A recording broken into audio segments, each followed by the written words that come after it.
Hello and welcome to Faversham in the 1940s, a day where we're celebrating VE Day of 80 years ago. It is 80 years, and there's lots happening in Faversham town, all organised by the town council. And one of the things we've got is the Swing 64 Club, so there'll be music and entertainment from 10 until 4 p.m. There's reenactors and we're celebrating everything 1940s in Faversham, so come on down and join us today. Yes. First of all, welcome to Faversham. Thank you, Mr. Ivan. Nice of you to invite me. I'm delighted to have you. What do you think of the town here in the 1940s? Well, I did visit, you know. I came here in 1942. I stayed just one night on my way back from Dover. I thought it was rather splendid. It's a lovely shopping street. And today, absolutely extraordinary. Not just the stall holders and the military vehicles, but the public. So many people have dressed up and enjoying the spirit of the 1940s, and that's what it's all about, educating the youngsters into finding out, you know, what we're all about. People look at me, if they're under the age of 20, they think I'm the fat controller from Thomas the Tank Engine. But actually, I was a very important chap back in my day. Do you think children today understand enough about the 1940s and what it means? Well, look, I don't think they're taught it in school as much as they should be, but there's a fine balance between dwelling on the past and remembering that without what those brave men and women did for us, we would all be under the Nazi jackboot now, and I would be speaking German. Es begab sich aber zu der Zeit, dass seine Geburtsverkaufer Augustus Alking. They wouldn't bloody like that, would they? No, they certainly wouldn't like that. I've got no idea what you said either, so, you know, I'm sure it's perfectly fine. Yeah, so it was, yeah. So, last of me, what is it you're doing in Faversham here today? What am I doing? What's your visit here about? Well, look, I'm just here to celebrate this marvellous event, to pose for photographs, talk to the public. I don't think I have any major role to play. But if they want me to make a spirited speech which will rouse the emotions, I'm quite prepared to do that. Wonderful. Well, Mr. Churchill's here down at Faversham, Festival of the 40s. Come down and join us later on today.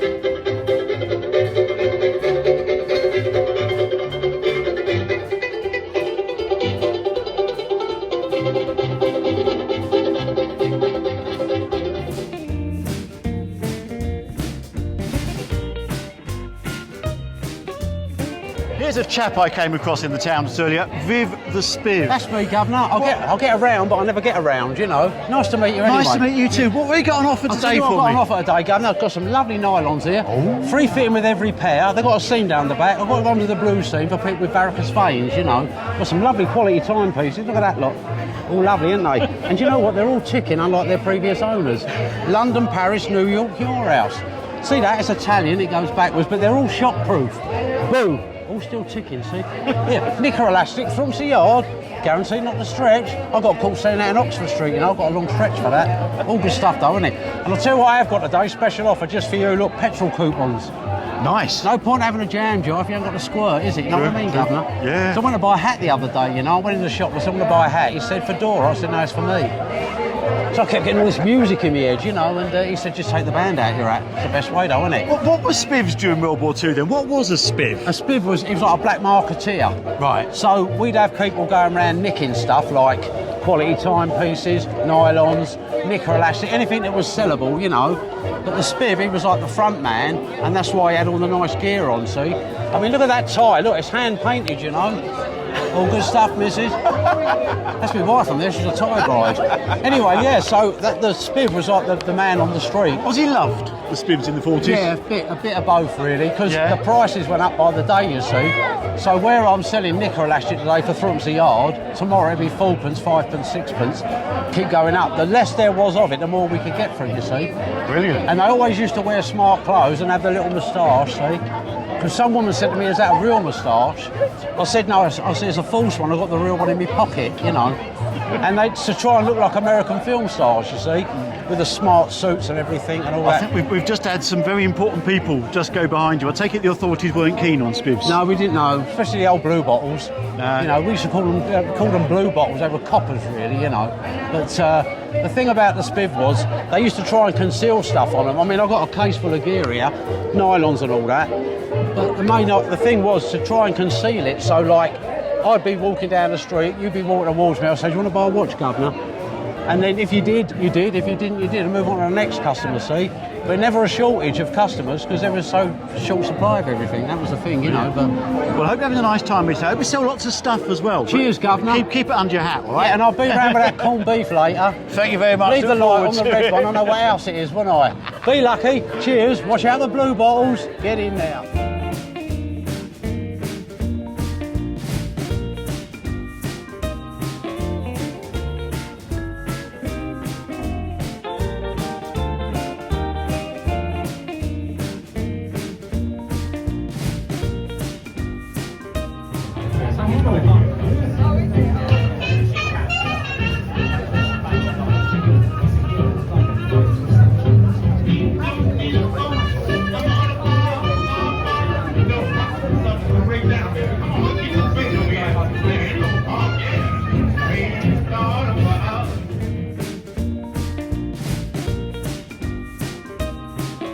I'm with Marjorie now, a vintage hairstylist.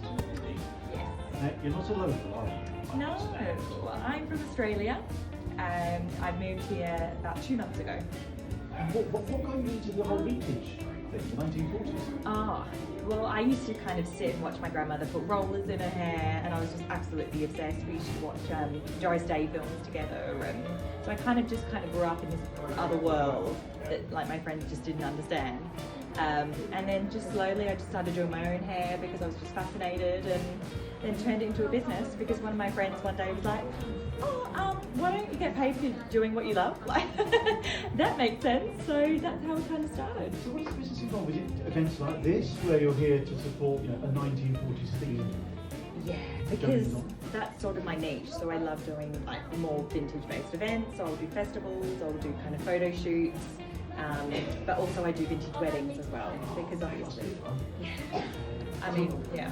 Where do you get your ideas from? Do you have to research an awful lot to get this? Research, I mean these days it's all about Google and Instagram and things like that, but again I've got so many reference books, like proper vintage books, even for curl patterns are very, very unique to vintage styling, where it's very different to modern styling, which is a completely different ballgame.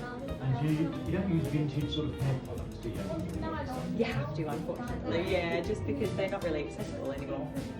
So just to keep up with the weather conditions and all sorts, you've got to keep up with it. Do you sort of dress like this when you're not doing 40s stuff? If I was to see you on a Absolutely. Thursday going down Sainsbury's?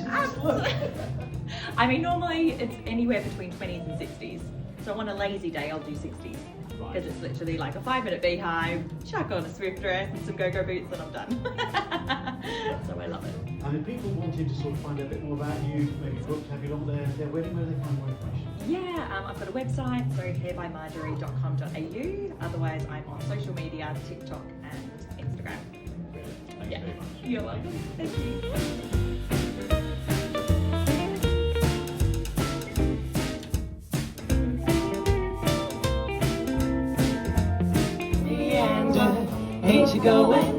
Ain't you going to the needleman, ragged needleman? Oh my honey, let me take you to Alexander's grandstand.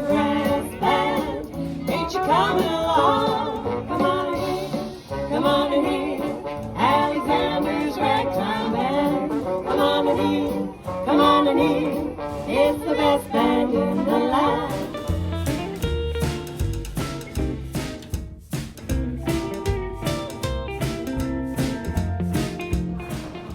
We are here in Faversham in the Forties. It's June the 5th and we are talking to Debs from the Women's Institute. Debs, how you doing? And can you tell me a little bit about Faversham in the Forties? Yeah, sure. we were quite a busy WI in the 40s, and we did all sorts of things, things like helping out evacuees. We were raising money, and not to forget jam, of course. Oh. We made a lot of jam and supplied the country. Obviously not just in Faversham, the WI as a group. And I think generally in the 40s they had rations and everything, didn't they? So people were a bit hungry. So I expect. Yeah, the jam was much needed because Gave 'em a bit of energy. obviously it was something nice when everything was quite short. So And, yeah, it was, did we have quite a lot of fruit growing? Do you know? Was there enough fruit to make yeah, jam? I think so. They would have foraged in the bushes. Blackberry bushes. Blackberry bushes, yes. They would have foraged, and obviously anything which was from farms or anything that they could get their hands on. And I think the government did help us out a little bit with the fruit. And why are you here today, the Women's Institute? Well, we do a lot of raising funds for the local community, and so we've got a pop-up tea room. We've got a lunch happening at 12:30, then an afternoon tea at 2:30.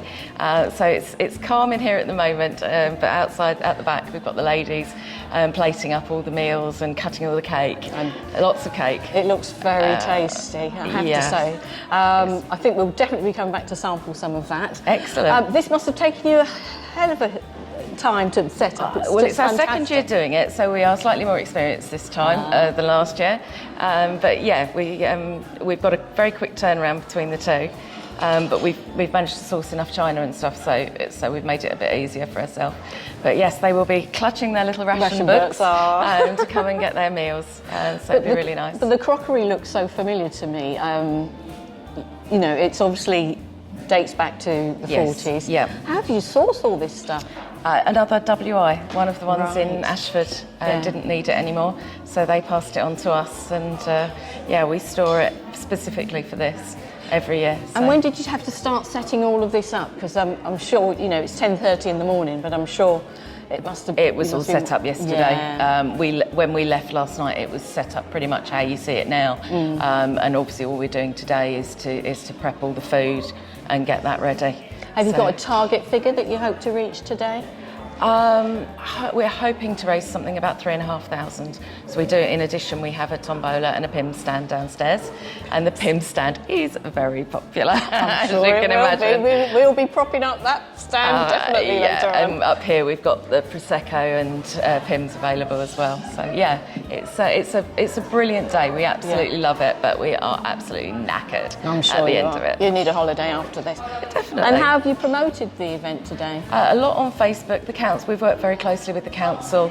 They've been promoting it, and the Tourist Information Board have been promoting it as well. So, I mean, we're sold out. Our afternoon tea is sold out in 4 days. Oh, you have to book it? Yes, it's all booked. Oh, no. All What about booked the and paid for. lunches? Everything is all booked. All booked. Oh, gosh. So you know exactly how many people you... Yeah, it would be too difficult to take orders on the day, so it's I a can see preset that. menu, Yeah. and it's all booked and paid for. Yeah. So people just need to turn up with their books and just enjoy it. Oh, it sounds like it was well organised. Yeah, and it's a lot of gonna be- fun. It is a lot of fun. It's going to be fun. Well, if you don't mind, we'll come and see when people are seated and enjoying their meal. We'll We'd come love back and to. take We'd some love pictures. to see you. And thank you so much, Debs, for talking to me. Debs from the Women's Institute, Faversham in the 40s.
Chicago way.